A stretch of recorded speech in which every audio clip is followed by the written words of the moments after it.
Hemen gaude berriro, Mintzo Modrorekin, aurten bezalaxe, aurten bueltan geunduten eta bueno, pues, erabaki dugu jarraitzea ekimen honekin, oso ekimen polita da. Helburua da euskara plazaratzea, atera euskara kalera, eta antolatzen da Udal Euskaltegiaren, Saribaria Eka Euskaltegiaren eta Euskara Zerbitzuaren artean. Gaur bilduko gara 120 lagun, goizez 80 eta arratsalean 40. Noiz hasi zen mintzodroma egiten Portugaleten? Kalkulatzen ibili gara eta uste dugu duela 8 edo 9 urte hasi ginela mintzodroma egiten. Eta hemen, San Roken, beti saiatu gara kalean edo aire zabalean egiten, jendeak ikusteko zer egiten dugun, entzuteko euskaraz. Jendeak ikusteko Portugaleten ere euskaraz bizi dela, ezta? Hori da helburua.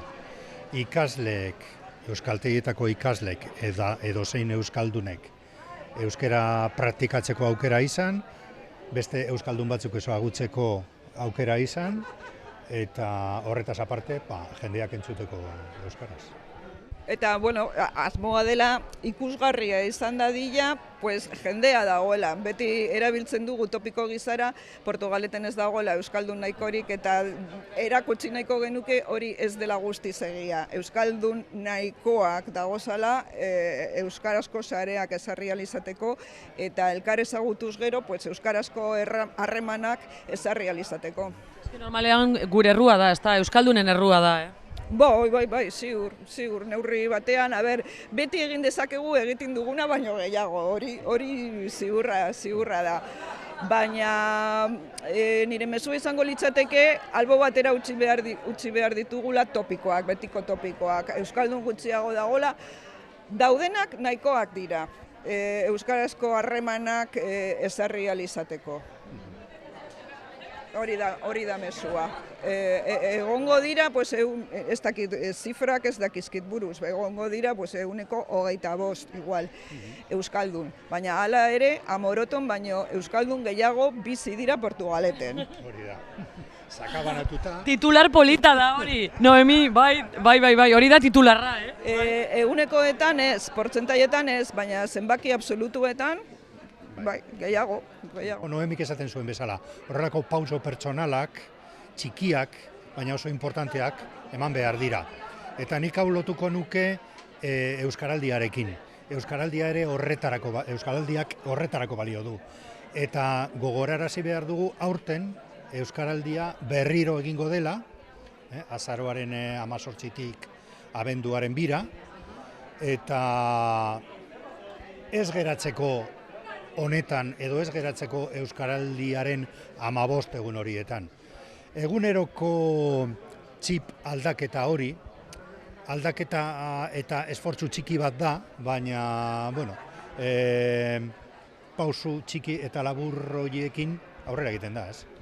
Kontua da euskaldunak identifikatzea, hori importantea da. Horrezetarako dira txapak, euskaraldiaren txapak, euskaldunak identifikatzeko, eta honelako ekitaldiek ere balio dute, hori, beste euskaldun batzuk ezagutzeko. Gorka, gogotsu ez da? Gogotsu, bai. Eguraldiak ez dugu gehiegi lagundu, baina jende animatu da eta gogotsu.